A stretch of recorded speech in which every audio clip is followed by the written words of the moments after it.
여러분, 지금은 추수의 계절 가을입니다.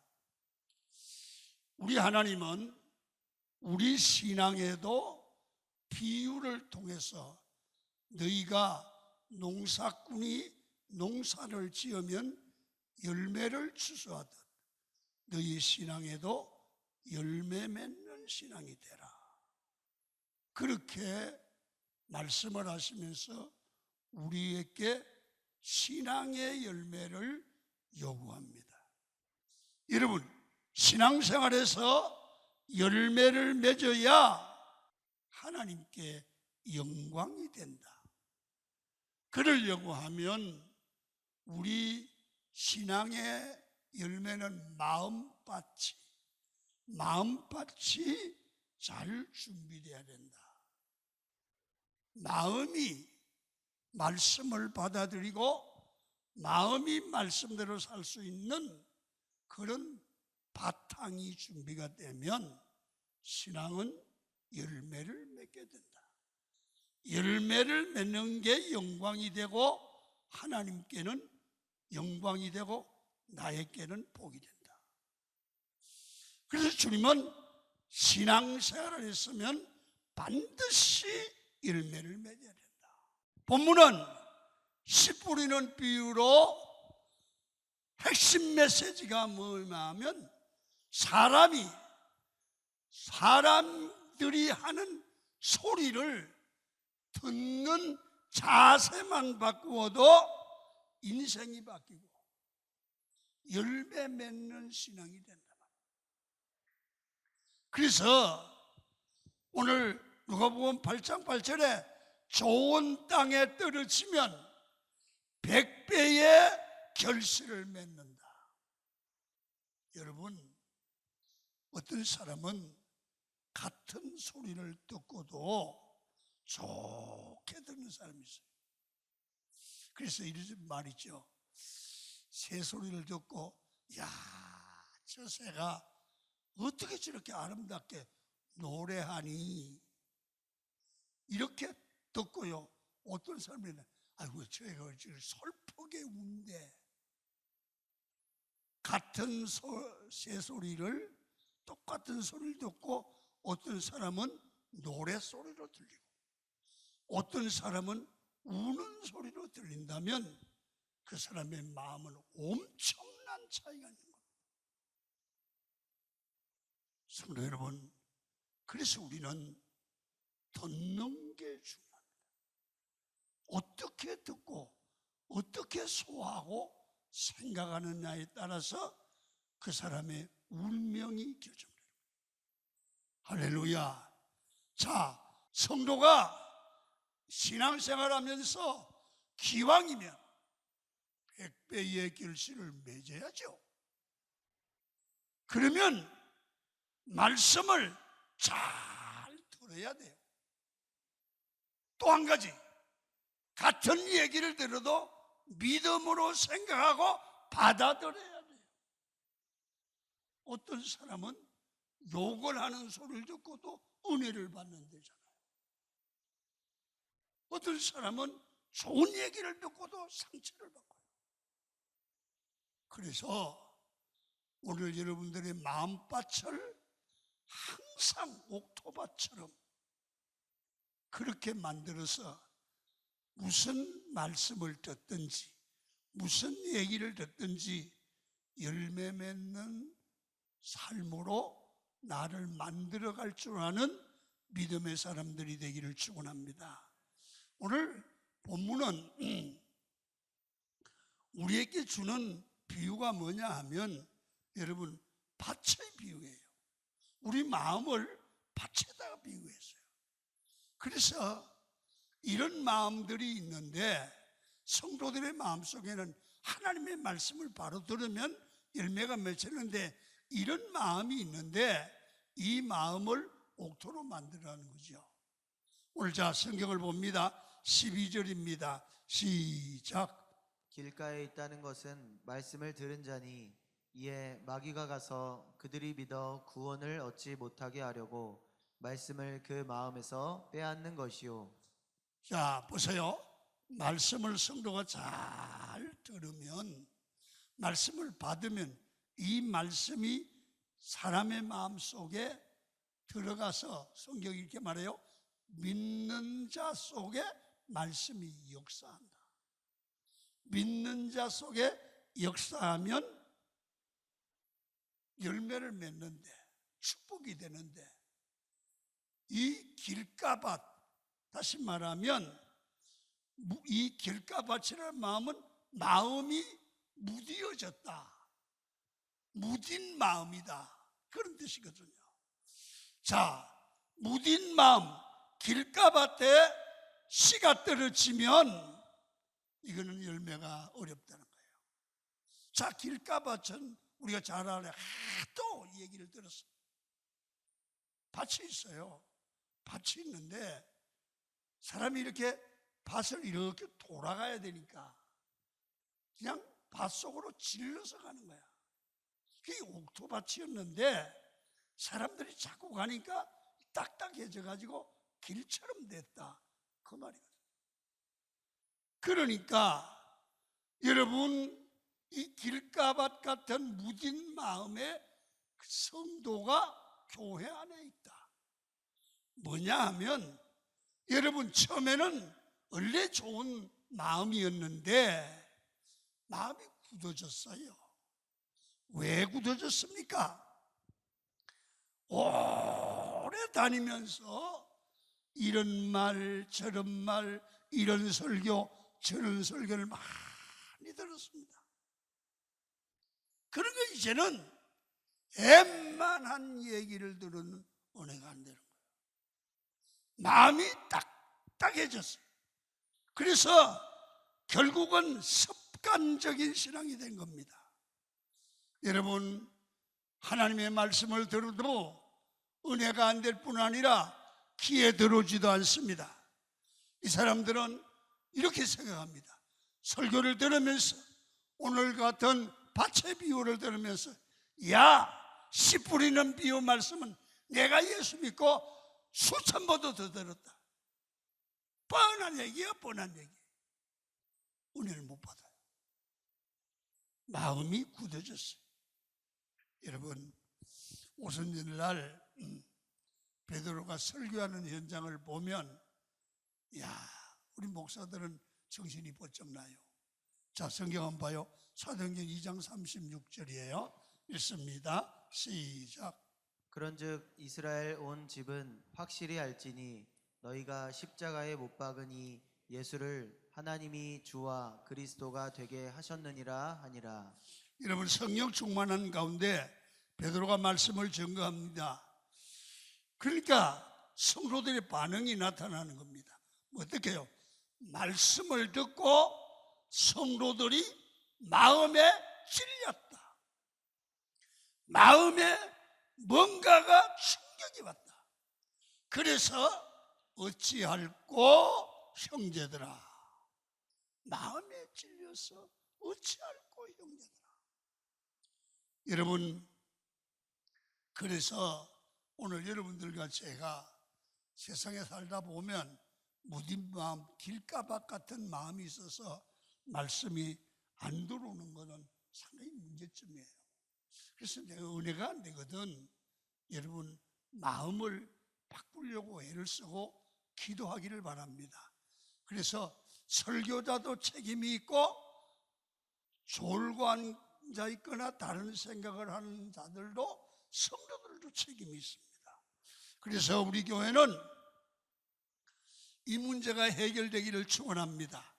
자, 그러면 어떻게 하면 이 무딘 마음을 깰 수 있을까? 여러분, 간절히 기대하는 마음을 가져야 돼요. 사모하는 마음을 가져야 돼요. 말씀을 받아서 내 영혼의 양식이 되니까, 내 양식이 되고 주일날 교회 와서 은혜 받고 영육이 잘 돼야 되잖아. 아멘. 그래서 목사의 얼굴 보지 말고 말씀 듣고 은혜를 받으라고. 그리고 잘 되라는 거예요. 그래서 세상 모두가 그래요. 자세가 중요해요. 자세가. 자, 오늘 모델되는 자세가 있습니다. 사도행전 17장 11절입니다. 시작. 베레아에 있는 사람들은 데살로니가에 있는 사람들보다 더 너그러워서 간절한 마음으로 말씀을 받고 이것이 그러한가 하여 날마다 성경을 상고함으로. 베레아 사람들이 나오는데 간절한 마음으로 말씀을 받고 날마다 성경을 연구했다. 그래서 무딘 마음을 녹이려면 하나님의 말씀이 우리 속에 생명력으로 다가와서 우리의 딱딱하고 무딘 마음을 깨야 되거든요. 그러려고 하면 우리가 마음을 열고 여러분 우리 마음의 은혜를 받으려고 사모하고 기대하면서 예배에 동참하기를 축원합니다. 말씀 듣는 일에 집중을 해서 내 마음을 깨고 옥토로 만들고 말씀을 은혜로 받아야 영육이 잘 된다. 왔으니까 은혜를 받아야죠. 두 번째는 13절 읽습니다. 시작. 바위 위에 있다는 것은 말씀을 들을 때에 기쁨으로 받으나 뿌리가 없어 잠깐 믿다가 시련을 당할 때에 배반하는 자요. 이 말은 얕은 마음이거든요. 마음이 얕어. 무슨 얘기냐 하면 보세요. 바위에 있다. 본문은 그렇게 바위에 있다. 이 바위가 딱딱한 바위가 있습니다.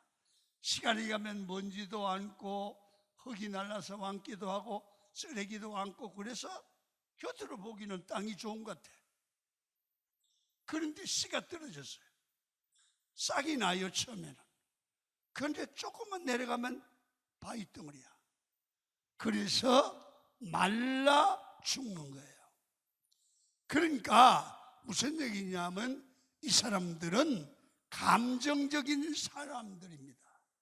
무슨 얘기를 들으면 할렐루야 할렐루야 아멘 그랬는데 그냥 옆에 사람이 누가 건들기만 해도 삐져가지고 나갔다 들어갔다 나갔다 들어갔다.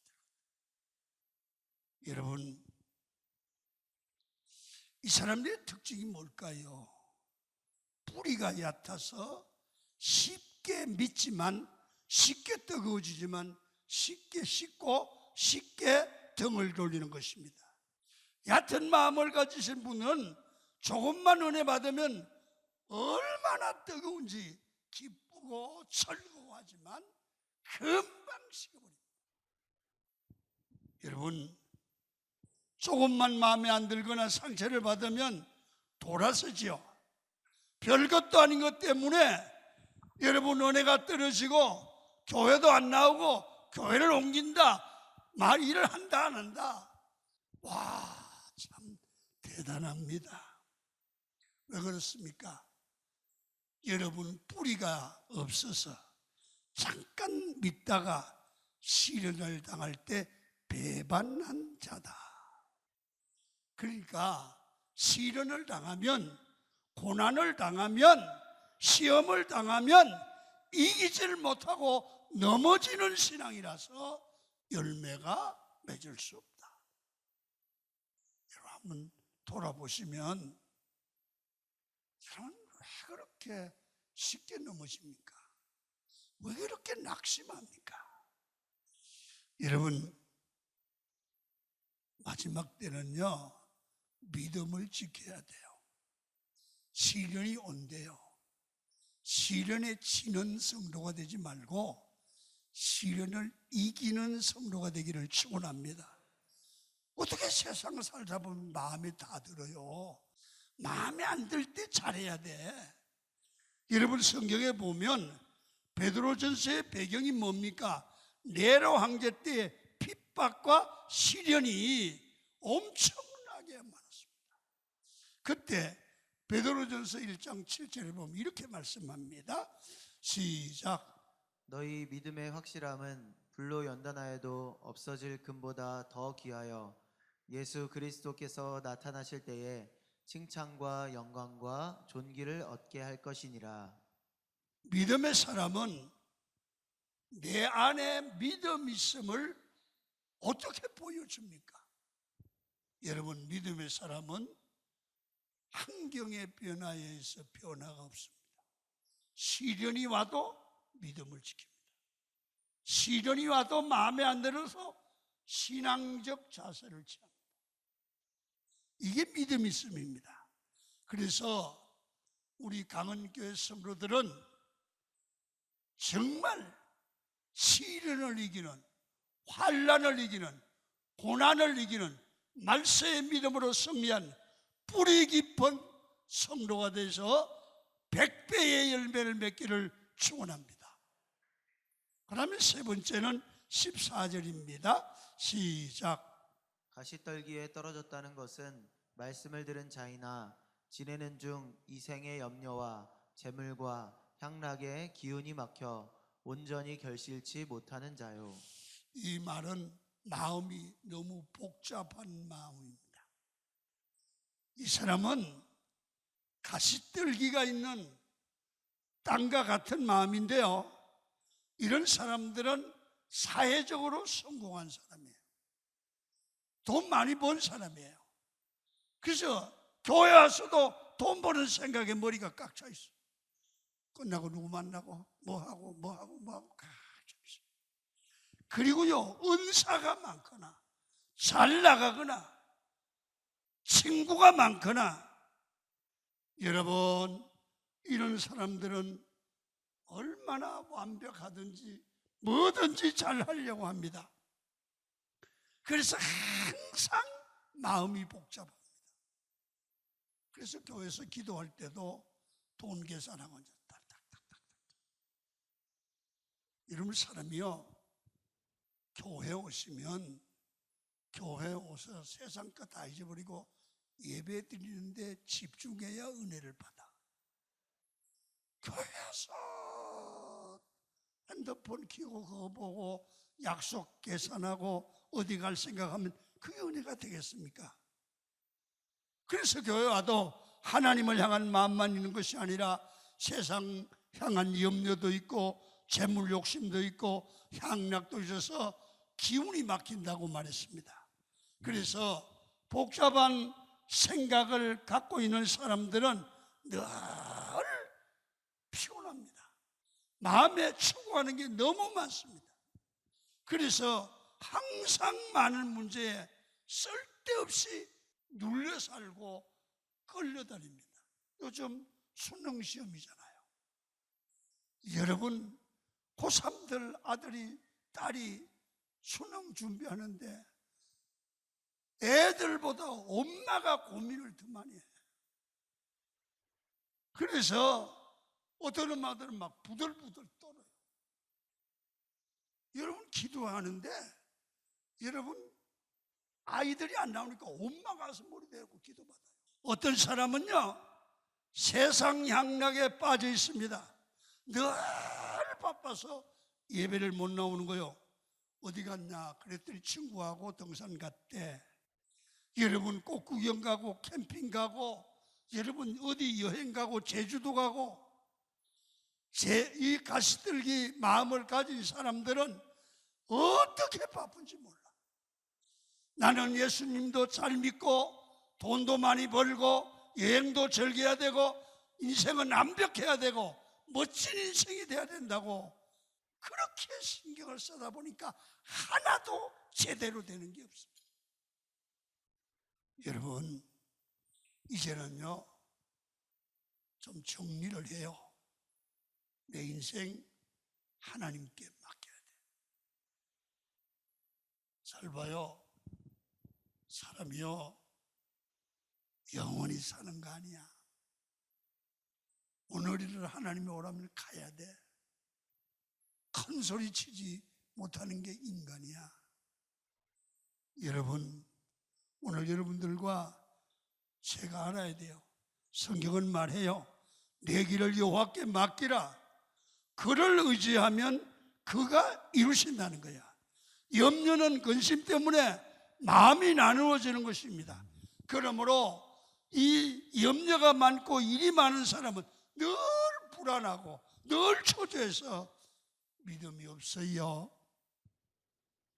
여러분, 이 복잡한 마음을 이제는 주님께 맡기고 나는 하나님 사랑하면 하나님이 내게 필요한 거 이루실 거예요. 이루실 거예요. 그래서 이번에 제가 기도원에 부흥을 했어요. 한 주간. 근데 어떤 분이 그래요. 목사님, 그렇게 돈 하더니 남편이 죽었다. 돈 하다가 돈하고 죽었어. 그러니까 아내가 그러는 거야. 목사님 사는 게 아무것도 아니야. 그래서 요새는 그런데 사진을 붙여놓고 야 인간아 왜 뒤졌니? 하도 보고 싶어서 그런데. 그러니까 왜 욕하니 그럽니까? 아유, 목사님 무슨 욕하나 그래요. 미쳐 죽겠어요. 내가 살았을 때 비디오라도 찍어놨으면 좋을 걸. 그것도 없대. 여러분, 인생은요 영원하지 않아요. 시간 있을 때 더 늙기 전에, 세상 떠나기 전에 이제는 믿음으로 살다가 주님 앞에 가야 돼요. 할렐루야. 너무 복잡하게 살지 마라. 믿음으로 살아. 단순하게 살아.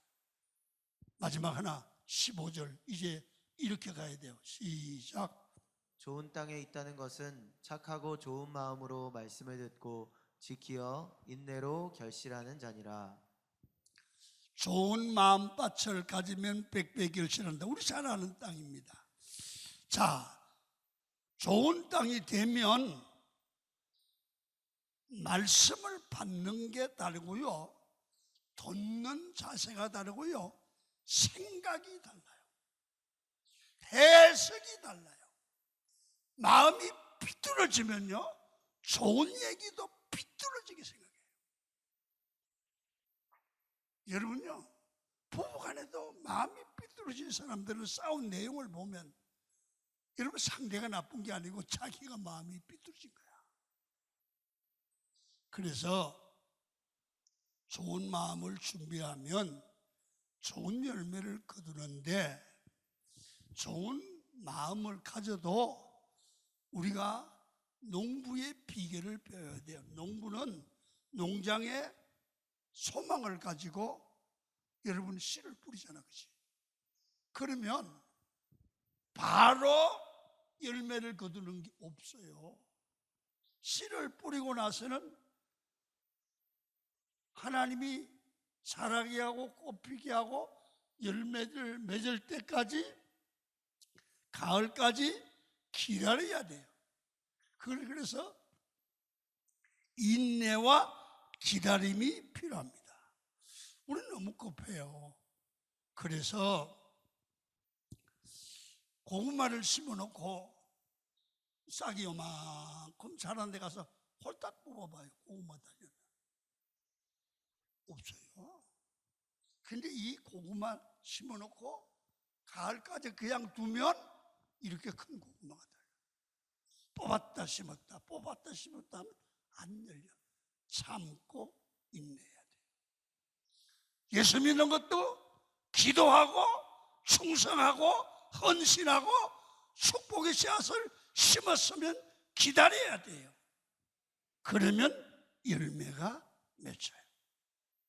아브라함이 열방의 아버지가 되고 삶의 풍성한 열매를 거둘 수 있었던 원동력이 뭐냐면 약속을 믿고 기다릴 때 풍성한 열매를 맺었어요.